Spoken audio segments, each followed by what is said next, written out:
All right, Andrea, thanks so much for joining me on the show. We're finally here. So yeah, I'm really excited to get to talk with you a little bit. I know this has been a long time coming, but really just excited to get to hear your story a little bit, talk about some of the things you're actually working on right now. But first, let's just go back to the very beginning, to early childhood. How did you first become involved with the Independent Baptist movement? So my parents went to the college there at the Bible College of Church I grew up in. And, they got married, started having kids, and we just started going to the schools, being involved in all the activities. And my mom had always talked about how she wanted to move away. She wanted to move to a state that was more scenic and, had better weather. But we were just so involved in all the activities that it was just really hard to get away. There was like stuff in the school year, there was stuff in the summer, there was stuff, every season, there was something going on where it was like, you couldn't really catch a break to stop and move away. It just kept you really busy. And I had a very good childhood. I did not have anything that really happened to me or crushed me or anything like that. What I didn't realize was that my beliefs were being established. And so things like I'm not important, I'm not enough, I'm not good enough, all of those things were established at a very young age. And that is how I carried into adulthood and into my relationships, into parenting, into my career. Everything that I do was filtered through these lens of these beliefs that I had that were created from that childhood. Obviously, you don't sit in a room and they say, "Hey, you're not important." So Right. how did you come out with that kind of understanding? And because I've talked to obviously tons of people that have come away with that same message, and Mm-hmm. Yeah. it's not always, I mean, sometimes it is explicitly said, but it's not always Yeah. just said like, "Hey, you're worthless," or "Hey, you don't matter, you don't count." What Yeah. what way did that come across to you in the messaging from the church and school? That's a really good question. So I think a lot of it was the control and the harshness that I had absolutely no idea was actually going on. So it would be like when I would see someone else get in trouble for talking back to a teacher or for just asking a question or for, I just, there's several examples I could give. At the time there was an activity that we did that was a little bit questionable. I'll just go ahead and give it. We had gone to a water theme park where I had been, we were taught to not mix swim. Right. And so we went to one of our activities as a teenager, and I think I was in like 6th or 7th grade, something in that. And we went to a water park where we were dressed in t-shirt and culottes. The guys had to wear sweatpants and a t-shirt, but we had rented the water park and we're going down the slides. And as soon as we hit the pool, we had to get out. And I had mentioned to one of my other friends, I was like, this feels like mixed swimming. I'm like, I was just really confused because I'm like, okay, I guess we can mix swim as long as we're clothed. I don't know. And, properly according to the rules or whatever. And this person had gone and told on me. And so I was brought into the office and was, how dare you question authority? I was like, okay, all right.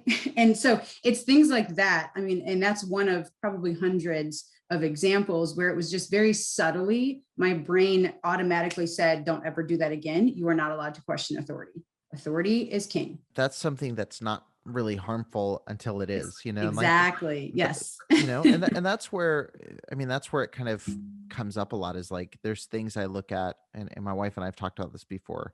There were things that were harmless in the time where it's like, Yeah. if this was a different person in this same system, it could have easily been manipulated to get Yes. whatever they want.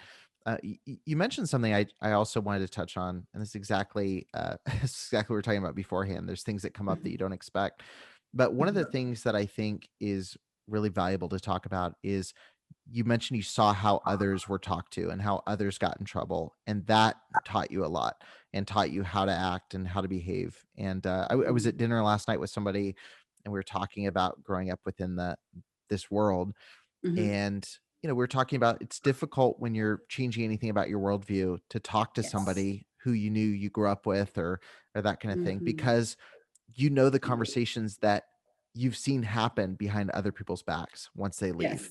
And so, Yes. for me as a staff kid, like, I saw the conversations. I had those conversations with staff saying like, "Oh, he left, he did this, now he's, Yes.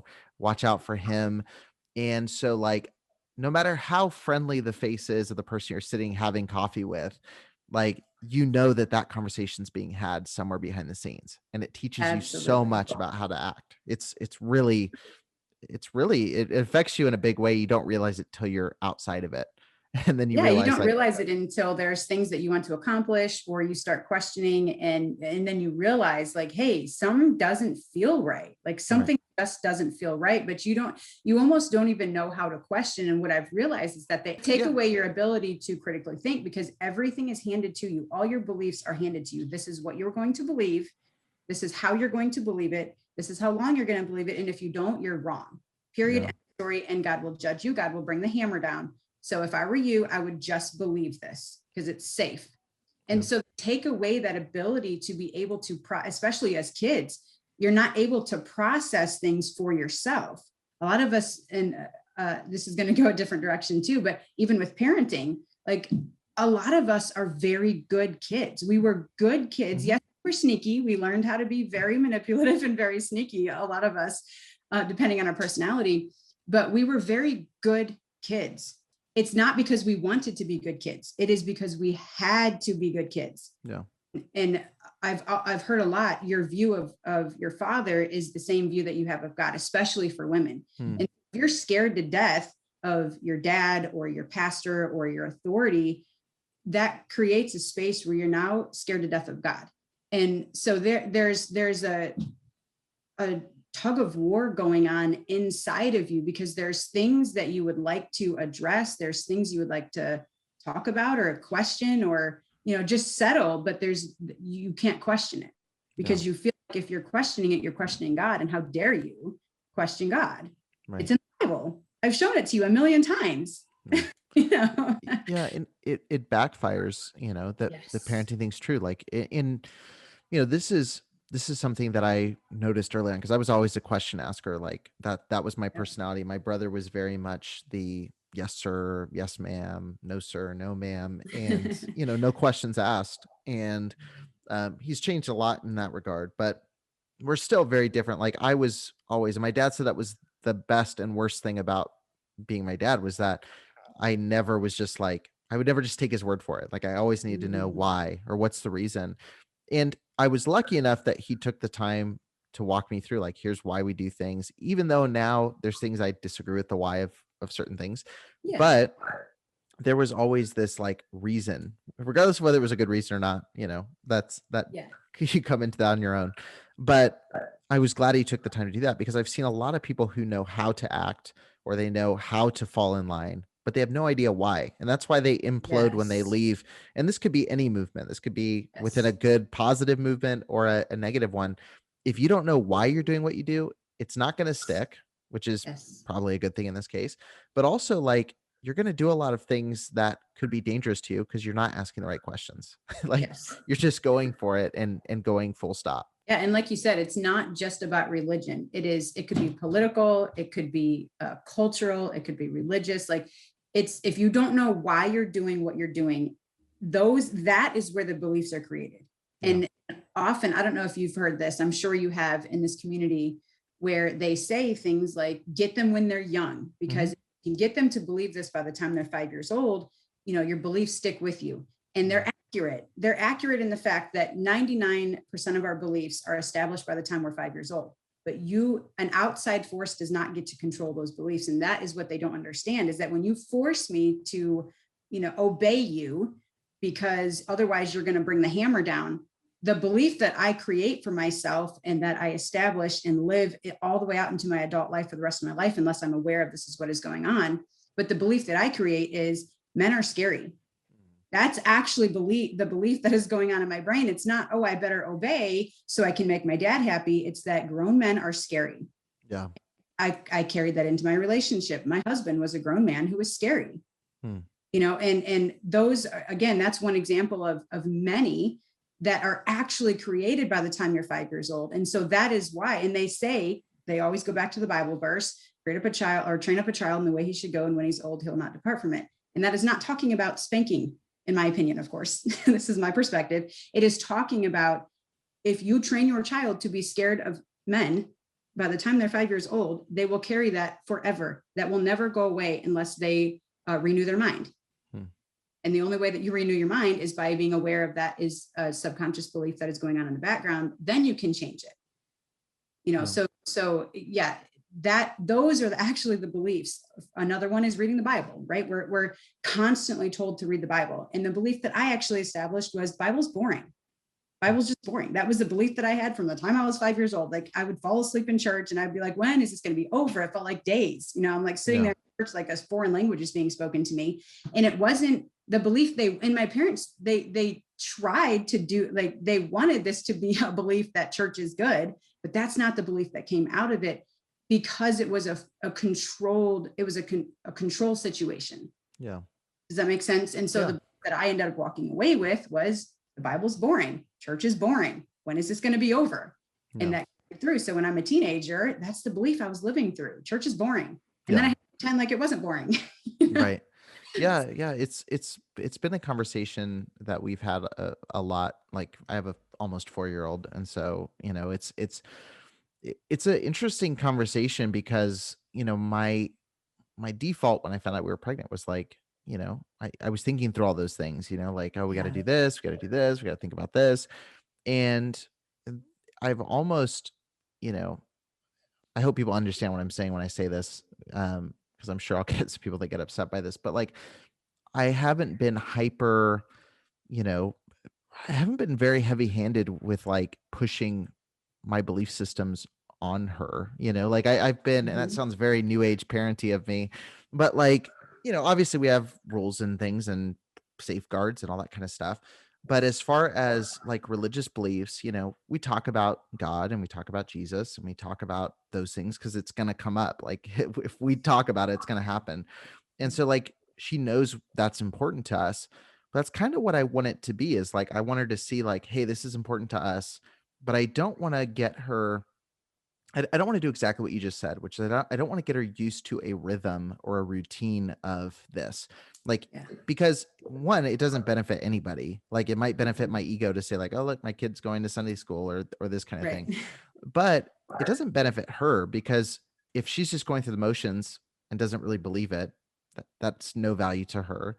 And I don't want to go in so early to the point where she's sitting there going like, oh, it's just secondhand to me. Like, I just know this. Like for me, that's one of the hardest things is I kind of reconcile with things now is I don't know what I believe because I believe it, and what I believe because I was programmed for as long as I've been told the sky is blue and trees are green and 1 + 1 is 2, that this is how it is. Like that's, I just don't want to program, I guess, if that makes sense. I want to expose and teach and show, but I don't want to say, hey, this is exactly what you need to do right now. Like this is your mission and your job and your role right now, because it's not for her yet. Like she doesn't understand the concepts at all. Like she doesn't understand death or life yet. So it's a tricky minefield for sure. And it's one of the unexpected, delightful pressures of parenting.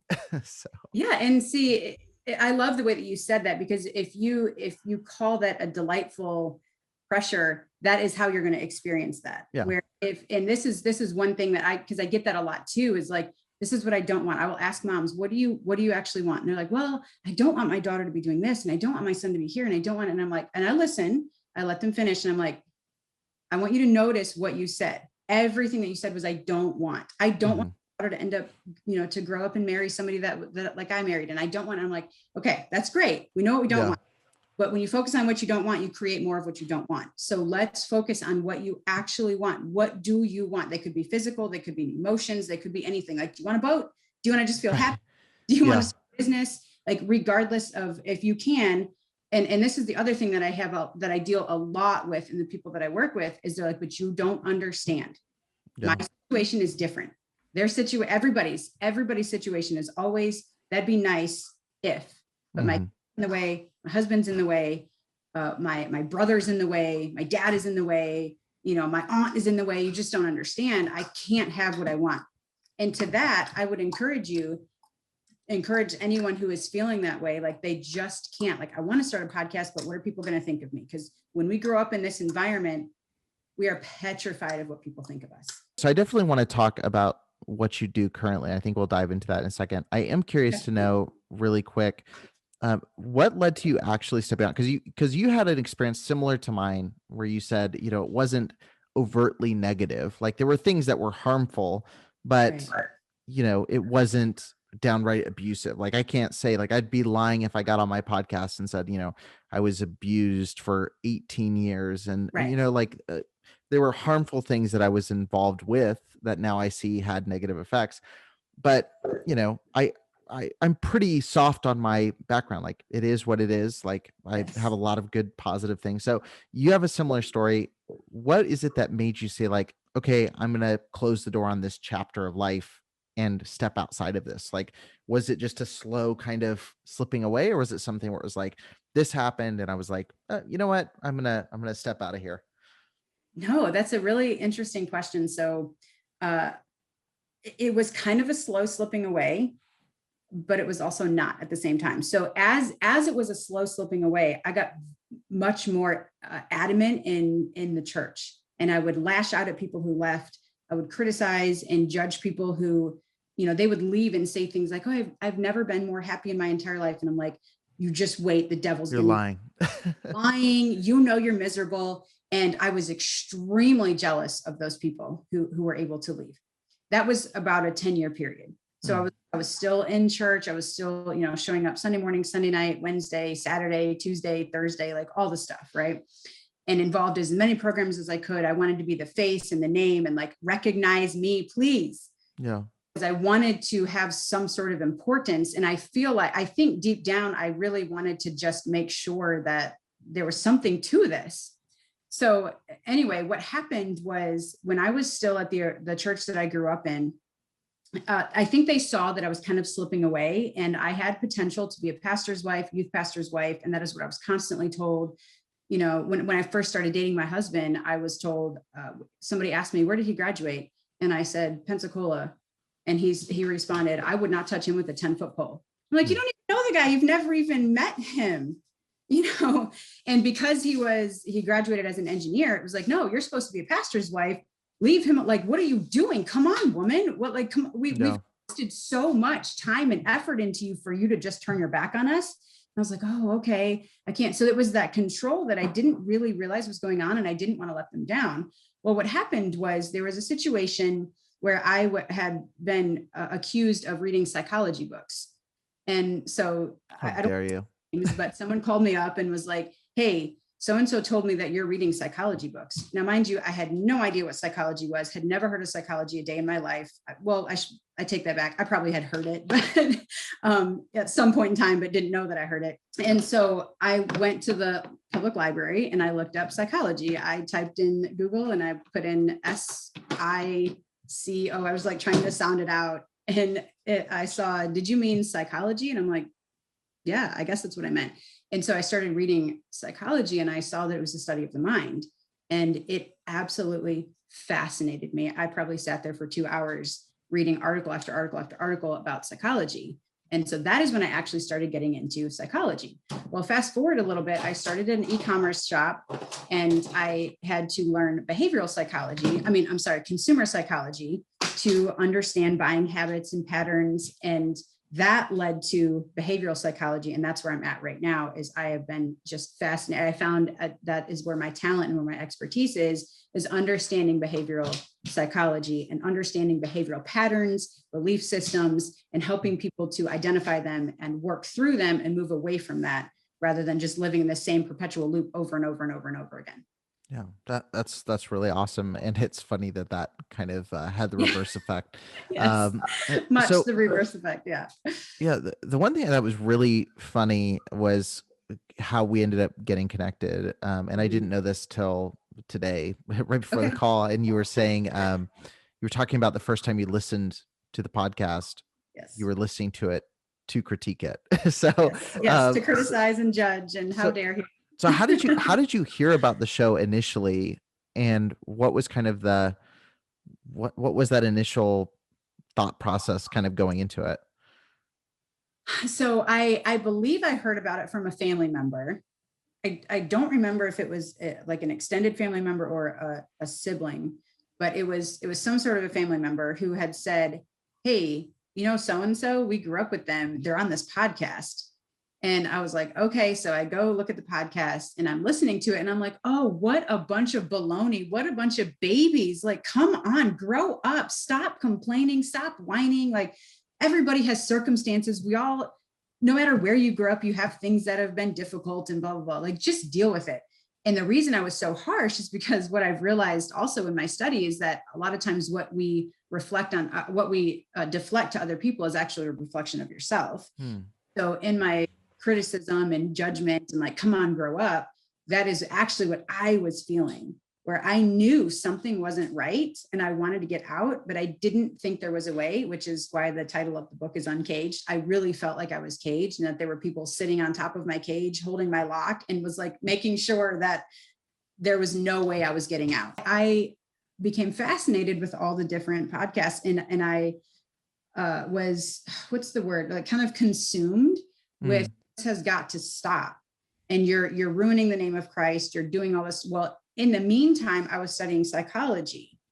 Yeah. And I started to make the connection of like, wait a second, this is mind control. Like, and I experienced what I was learning and also what I was hearing. And I realized at that point in time, somewhere in there, that I think I might be being controlled.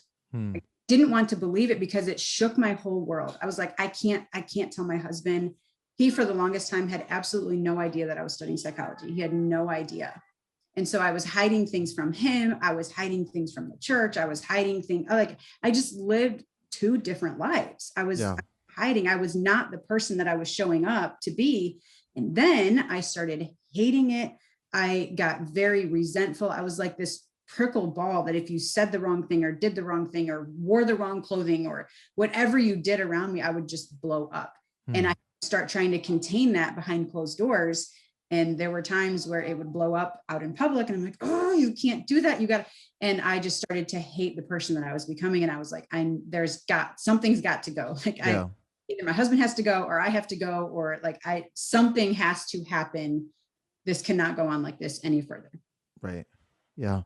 No, it's a really tricky spot to be in. And we talked about this before we started recording. Like you mentioned the word control, like the one area where people get most flustered is whenever I use the word cult to describe, the IFB. And I understand it because it's just a loaded word. Like it's just it has a lot of connotation. You're not going to get anywhere in a conversation with somebody when you open with, hey, you're in a cult. Yes. But I think, it's when you say the word control, I think the term, and it may have, I think it's Stephen Hassan who uses this term the most. Maybe it was from Sarah Edmondson and them. I know they've used this term as well, but I love the word or the term high control group, like areas where you're limited in what you can ask, you're limited in what you can think outside of the box. Like it may not be a straight up cult. It may not even be intentional on their side, but what it is very controlling and it's difficult to break out of it. So I like that terminology a lot. And it puts you in a very difficult position when you are starting to question, because when people have control, whether it's again, intentionally grabbed or not, it's very hard to get them to let go of that control. Yes. And then what I found to add to that is there are a lot of people who want to step away. And I'm not an advocate for going in and bringing awareness around, hey, you might want to step away from this. I think there's a time and a place for that. That's just not my area. But what I found was that when I started speaking out about this, I had dozens of people private message me and privately contact me. And that one of their number one things they said was, please don't tell anybody I contacted you, and these were women. These were all red flags to me. Please don't tell anybody I'm talking to you. And then the second thing was, I don't know what to do. I don't know how to get out, because a lot of times their husbands were still in there, or they just felt like they couldn't speak to their husbands. Like even their husband may have been feeling the same way too, but they couldn't speak to each other about it. Yeah. And that's when I really started doing study about like if someone has that much control over you, where you are petrified to be yourself and to be authentic and to really truly be who you are, you are, but you have to stuff it away, or you have to run away, or you have to hide, you have to remove yourself from social media or where anybody can quote unquote find you, because you're scared to death. Those are red flags. Okay. I mean, let's talk about that, like being who you are and getting out of getting out of these moods? Because that's been a lot of your work as of late, has been helping people kind of have breakthroughs. Like, how do you get out of these environments where you don't have your own personality, or you don't have your own kind of free will, for lack of a better Yeah. term? Yeah. How has that been playing out kind of practically? And what are some of the things you've been working on to kind of help people through that process? So I do listen to a lot of people. And like I said, they're not always people who want to work with me, but I have been on phone conversations for 4 or 5. One of them was 6 hours with people just spilling out. I just need to tell somebody. I just need to get this off of my Yeah. chest. This is what I'm going through. And that's where it Mm. ends. So that is huge, because when you can get that, like all those feelings and thoughts and like hatred and resentment, when you can get that out of your head and put that somewhere safe, that is one of the first steps, is to just remove that from yourself and from your body. Right. And so what I do then is I ask them, what do they want? Like, we've gone through everything that I don't want. This is what I'm scared to death of, all those things. And I'll ask them, what do you want? And we get down to like, this is what I actually want. Hmm. And I ask them, why can't you do that? And I can't, because that's what we need to work on. That's your actual, what we call a limiting belief. Hmm. So in my case, I'll just give my own example so I don't rat anybody out. But when I was going through this, somebody asked me, what do I want? And I said, I want an e-commerce business that, I'm trying to be very, I don't want to tattle on myself. But anyway, I wanted a successful e-commerce business is basically what I wanted. That was one of the things I wanted. And so I was asked, like, why can't you do that? And I said, because my husband doesn't understand. He just doesn't understand that. Okay, I'll back up. What it stemmed from was, I don't want to be a stay-at-home mom. And the person that was working with me said, yes, you told me what you don't want. What do you want? And I was like, oh, okay, yes, I've been focusing on, I don't want to be a stay-at-home mom. And that's what I was creating more of. But anyway, so I said, I want a successful e-commerce business anyway, so she then helped me realize that I thought my kids and my husband were in the way. And that is the belief that I had, probably from my mom. And there's no judgment on where beliefs come from, because a lot of them are, 3-4 generations down the line. So if I could go back to my mom, she probably would say, well, that's how my mom felt. So there's not judgment on my mom or dad or, family, surroundings, whatever. But the belief that I had was that my husband was in the way and my kids were in the way. And so I literally couldn't create that e-commerce business because they were fighting with each other. It was like, I want to create this business, but I can't because my husband's in the way. And so when you work through that belief, my husband is in the way, it was like, and that's where you really look at, what are your thoughts around that? What are your feelings around that? How does it make you feel when your husband's in the way? It feels awful. Like I feel really annoyed and irritated. Yeah. And so you just reframe those feelings. How would you like to feel about your husband? I know you don't, but how would you like to feel about your husband? I was like, I want to feel peaceful, and I want to feel like I have a relationship, like I can tell him anything.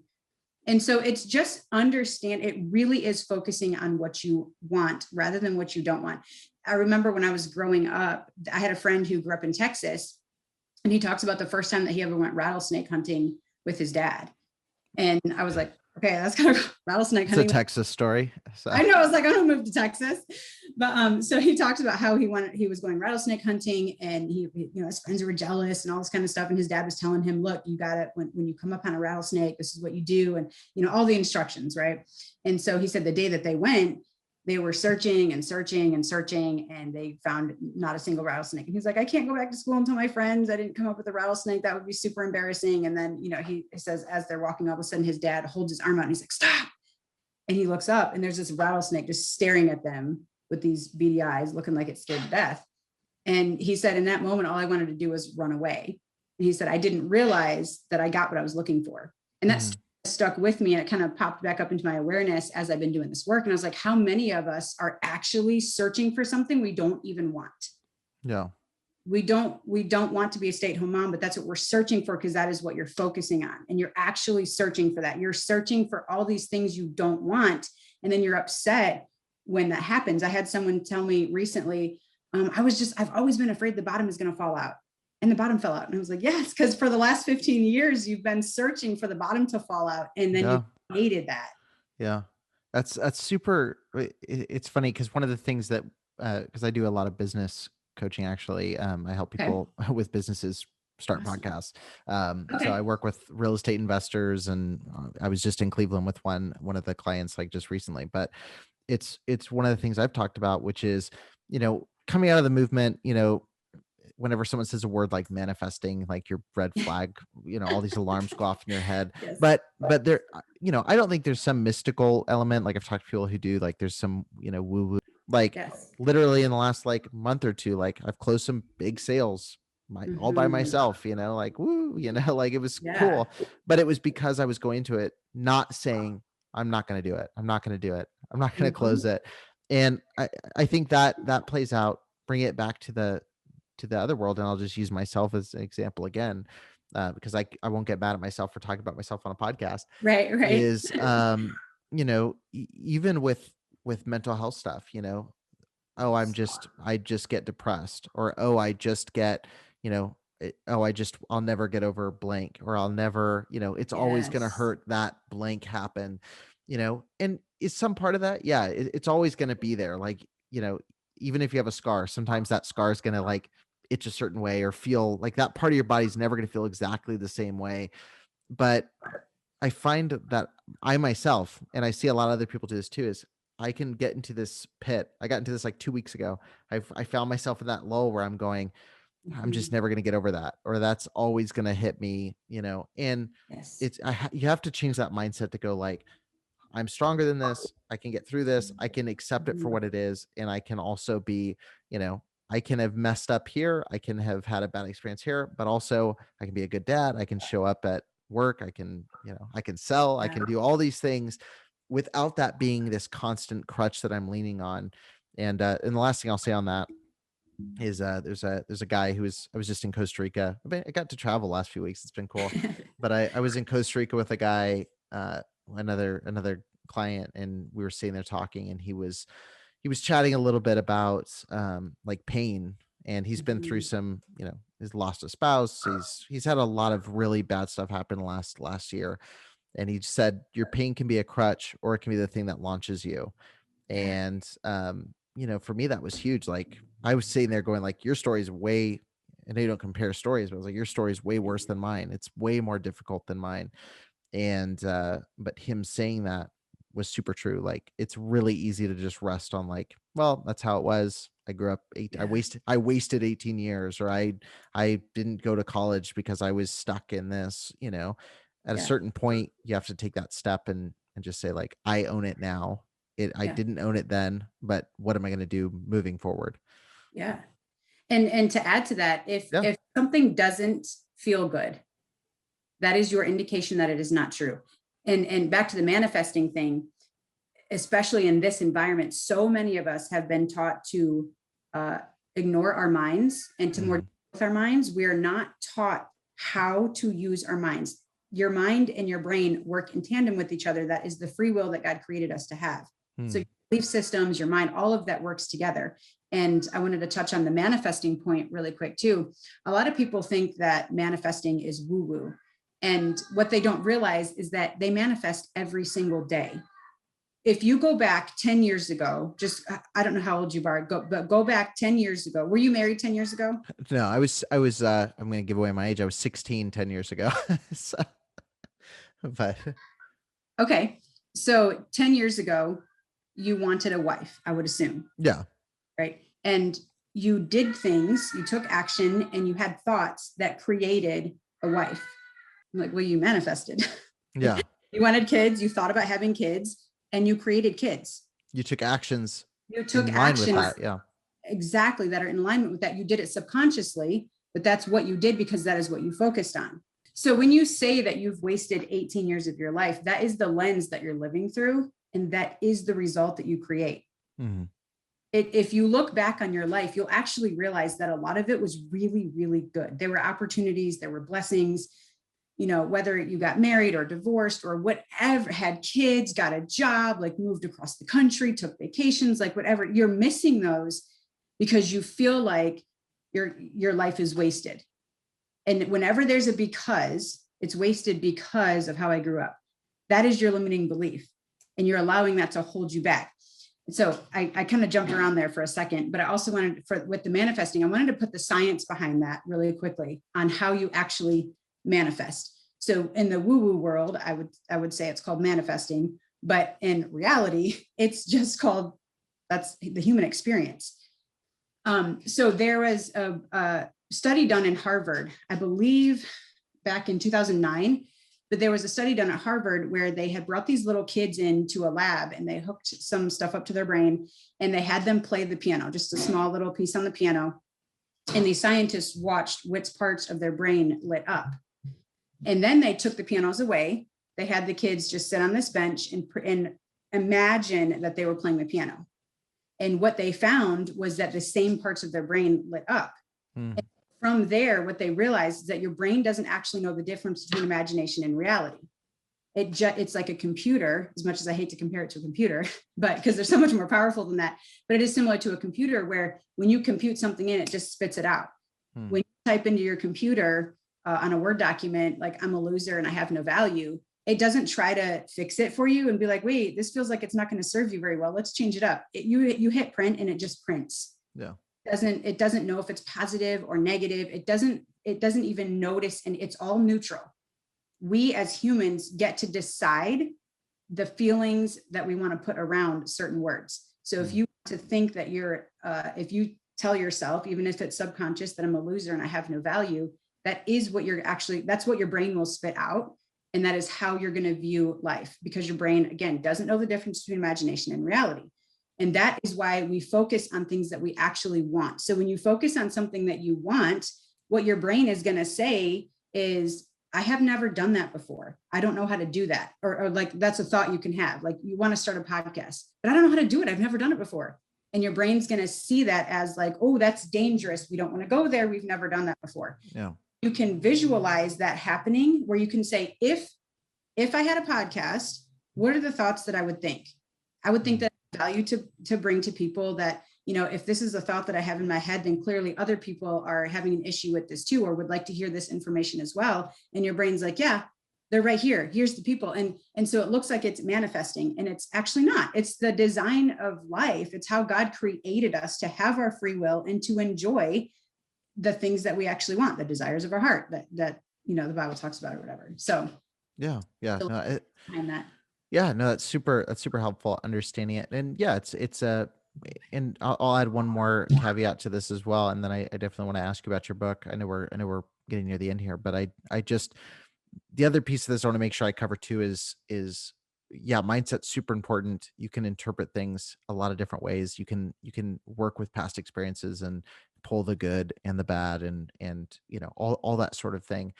I will say this too, though, is don't let that be an excuse to stay in a bad situation. Because one of the things about this, and this is why it's such a tricky thing, right? Words are tricky things. Is you look at something like Nexium I mentioned earlier. Whenever someone had an issue or a concern, it was always with you. It was always, you're not thinking about it the right way. Within the independent Baptist world, I've told the story before. My wife didn't want to go to one of the services because the speaker never really taught anything. He just kind of just rambled and told stories. And, the response was, oh, it's something wrong with your heart. Like, she wasn't allowed to dislike a certain speaker. Like, oh, if the Bible's being preached, you need to be there and you can get something out of it. So, Yes. so we're not at all saying like, hey, stay in a really abusive relationship and just have positive thoughts about it. And we're not saying stay in a negative, high control environment and just have good thoughts about it. But what it is doing is, like, when you are processing even those harmful things, even if you're listening, and I'm sure probably a majority of people listening would say that I had a generally positive experience, but I've noticed there were harmful elements to it. If you can sit back and go, hey, what were the things I did take away that are positive? Like I mentioned, I took away a good work ethic. I took away, I took away things that were positive, even things that were negative that I got to grow from. Like, there were things that were really helpful. But I just want to really clarify that, like, I get out of a bad situation. I'm not saying to say that what happened that was bad was good, but what can you take and apply, and what can you for lack of a better word, manifest moving forward, that's going to benefit you as opposed to hurting you.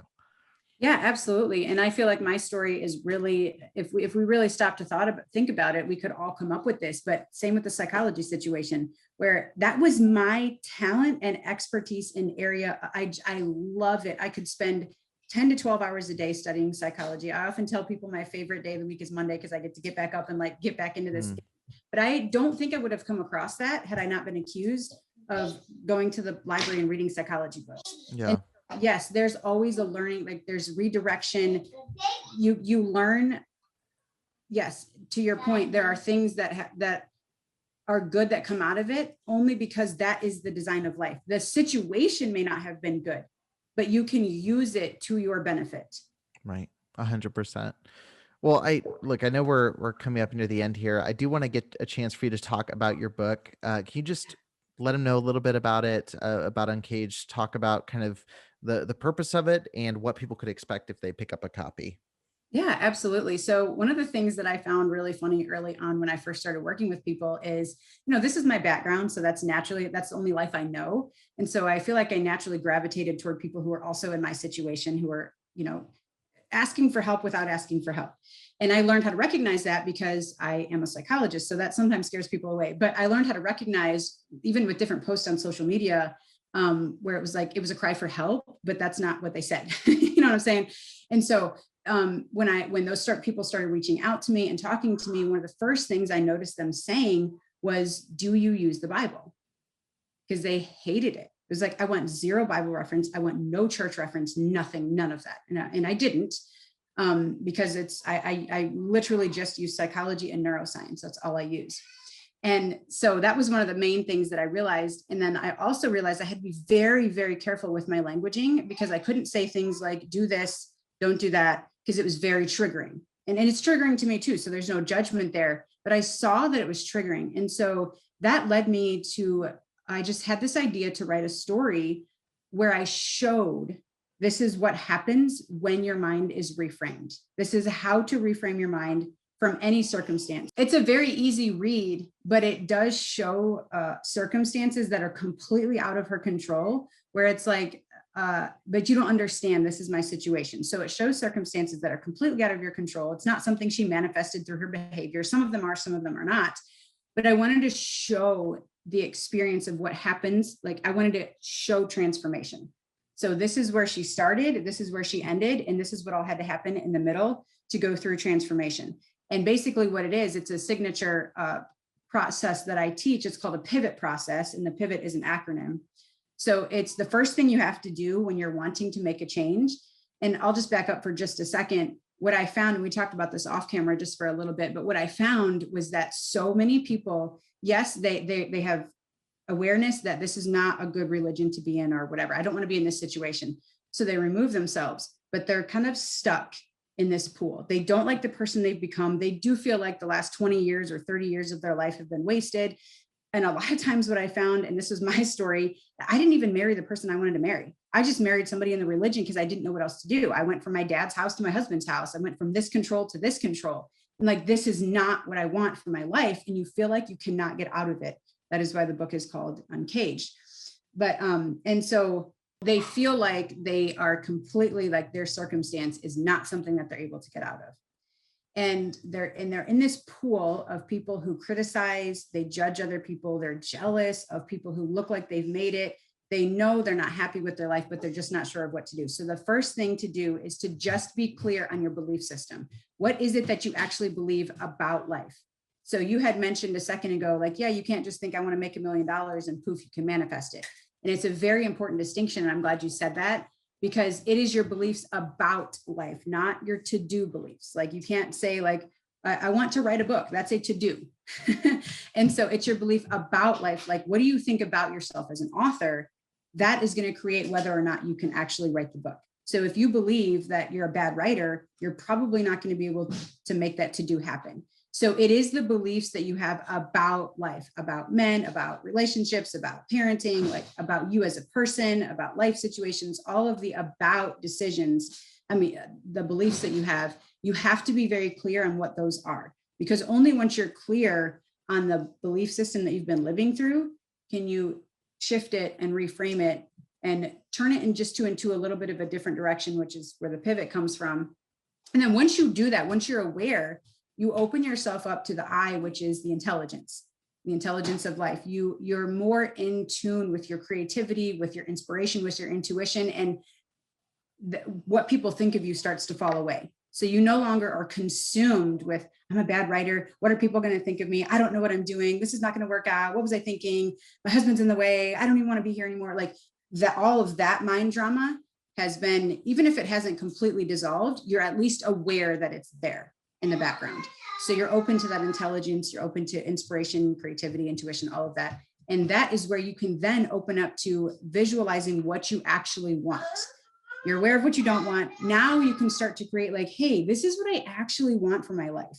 I want to have a booming e-commerce business, or I want to be a stay-at-home mom, or I want to have a career in whatever it is. Then you can start to create that for yourself, figure out what you need to do that.